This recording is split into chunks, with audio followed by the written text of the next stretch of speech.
வடக்கே ஒரு அஸ்தமனம், தெற்கே ஒரு சந்திரோதயம், ஆகாயம் என்னோடு திசை மாறுதே.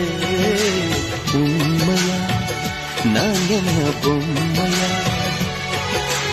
ஒரு ஜென்மம் வாங்கி வந்து இரு ஜென்மம் வாழுகிறேன். இது என்ன கதை என்று விதி கேட்குதே.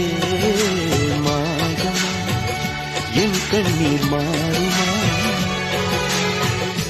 எங்கேயோ தொலைந்த விதை இங்கே வந்து பூத்ததென, முல்லை பூ என்றிருந்தேன் முள்ளோடு பாய்ந்ததென்ன.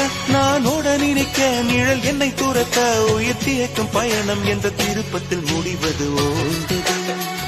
என் கால்கள் ஓய்ந்தது, தீர்ந்தது, கண்ணீரும் தீர்ந்தது.